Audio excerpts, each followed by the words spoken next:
পৃথিবীতে একবার ঘটছে, কিন্তু কুস্তি হচ্ছে না হেলাল সাহেব, আপনি বারবার ভুল করছেন। পৃথিবীতে একবার ঘটছে এই ঘটনা। হেলাল সাহেব আপনি বারবার ভুল করছেন। ওখানে আমি কুস্তি লড়িনি, আমি ওখানে শান্ত থাকতে বলেছি। এই কথাটা আপনি বারবার মিস করছেন। আমার কর্মীরা একদম টু শব্দ করেন, বিকজ আমি বলছি একদম চুপ। আর ভিডিও আছে 600 লোক। এটা আমি দীর্ঘ রাজনৈতিক অভিজ্ঞতা থেকে বলছি, এটা কিন্তু মানে এই জায়গা টাসেল হলে 500-600 লোকই জিতবে, তাই না? তাহলে 500-600 লোক জেতেনি, ওনার ভাষায় জিতছে 50-60 জন। টাসেল হতে দেয়নি যে হেলাল ভাই। 50-60 জন লোকের যে নেতা, যাকে গুন্ডা বলা, সেই লোকটা যদি আজকে এই টক শোতে থাকতো, তাহলে কিন্তু আমরা একটা ক্লিয়ার, যেহেতু আমি ছিলাম না, শুধু এই যে আমাদের যে সাবেক সেক্রেটারি, জেলা কমিটির নেতা, তার নামটা আমি জানি না, তিনি এই বিষয়ে যদি কোনো স্টেটমেন্ট দিয়ে থাকেন, তার তো একটা বক্তব্য নেওয়া উচিত, দুজনেরই বক্তব্য নেওয়া উচিত। কিন্তু এই ঘটনাকে সাংঘাতিকভাবে নিন্দা জানান, কিন্তু আমি তো ইউনিলেটারালি শুনছি, একপক্ষীয়ভাবে শুনছি, আপনিও তাই শুনছেন, সোহাব ভাইও তাই শুনছেন, পত্রিকাও আমরা তাই। ওনার যদি কোনো বক্তব্য থাকে সেটাও নেওয়া উচিত। এবং আমার কাছে যেটা বলছে 500-600 ভার্সেস 50-60 জন, এইটার জন্য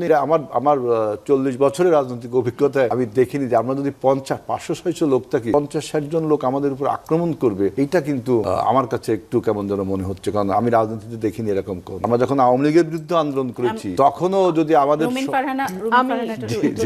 আমি আশান্বিত হতাম যদি আজিজুল বাড়ি হেলাল ভাই যদি কিন্তু ছাড়া কথাটি বলতেন। হ্যাঁ, আমি কিন্তু আগেই বলেছি ভয়াবহ ঘটনা ঘটেছে, 50 জনকে ওখানে ফেলে দেওয়া কোনো ব্যাপার ছিল, কিন্তু আমি ধৈর্য ধরতে বলেছি এবং আমার কর্মীরা ধৈর্য ধরে, আমার কর্মীরা একদম টু শব্দ করেন, বিকজ আমি বলছি একদম চুপ। আর ভিডিও আছে, ভিডিও দেখলে এখন কারো মুখের বয়ান শোনার কোনো দরকার, আমার ফুল ছেঁড়া হয়েছে, পাড়ানো হয়েছে, এটার ভিডিও আছে। এখন সরকারি দলে গেলে যদি গণমাধ্যমের দিকে চোখ না থাকে, তাহলে তো এই সরকার নিয়ে খুব আশান্বিত হতে পারছি না। আমি আমার প্রথমে যে বক্তব্য দিয়েছিলাম, হেলাল সাহেব যদি কিন্তু ছাড়া কথা বলতেন, তাহলে আমি বরং কিছুটা আশান্বিত হতাম। কিন্তু উনি যদি ভিডিওটা দেখেন, পুরো ভিডিও, একটা দুটা না, বাংলাদেশের প্রতিটা চ্যানেল সেটা কভার করেছে, পুরো ভিডিও আছে। সেটা দেখলেই আপনি বুঝবেন কেন 500-600 বনাম 50-60-এ আমার নেতা কর্মীরা সর্বোচ্চ ধৈর্যের পরিচয় দিয়েছে। এটা একটা মিরাকেল। যদি এই মিরাকেলটা কিভাবে হলো, আমার কাছে মিরাকেল মনে হচ্ছে। এই যে রুমিন ফারহানার জেতা যেমন মিরাকেল, না না, রুমিন ফারহানা জেতা মিরাকেল না, রুমিন ফারহানা জেতা মিরাকেল। মিরাকেলটা হলো এরকম ঘটনা পৃথিবীতে একবার ঘটছে, কিন্তু কুস্তি হচ্ছে না হেলাল সাহেব, আপনি বারবার ভুল করছেন। পৃথিবীতে একবার ঘটছে এই ঘটনা। হেলাল সাহেব আপনি বারবার ভুল করছেন। ওখানে আমি লড়িনি, আমি ওখানে শান্ত থাকতে বলেছি। এই কথাটা আপনি বারবার মিস করছেন। ওরা আমার কথা শুনেছে। Leadership, this is leadership. ওরা শুনেছে আমার কথা। এত দ্রুত ডেভেলপড হয় লিডারশিপের উপর।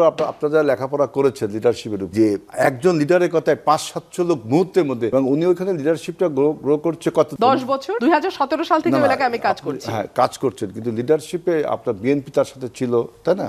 বিএনপি থেকে সরে আসলেন যখন থেকে। আমি আমার কথাগুলো কিন্তু আরো 10টা জায়গায় ঘটনা ঘটতে উৎসাহিত করবে। আমি বলছি যে ওই যে লোকটার বিরুদ্ধে গুন্ডা বলছেন, তার বয়ানটা নিলেও ভালো হয়। আমি বলছি যে এটা মিরাকেল। দেখেন, এটা মিরাকেল। এরকম 500-600 ভার্সেস 50 পৃথিবীতে একবার ঘটেছে এরকম। ওখানে কার পক্ষে কতজন ছিলেন আমার মনে হয় এই আলোচনা খুব একটা প্রাসঙ্গিক না। না, উনি বলছেন এইজন্য এই ঘটনাটি ঘটেছে বলছেন বলে আমি বলছি যে আমার নেতাকর্মী যদি আমার কন্ট্রোলে না থাকতো, ওই দিন ওখানে ম্যাসাকার হতো, আমি সেটাই বলেছি। এবং এরপরে পুলিশ প্রশাসনের আসলে ভূমিকা কি ছিল সেটি আমরা জানতে চাচ্ছিলাম, যে প্রশাসন এরপরে কি ভূমিকা নিয়েছে। আমরা জানতে পারলাম যে এখন পর্যন্ত প্রশাসন খুব বেশি ভূমিকা নেয়নি।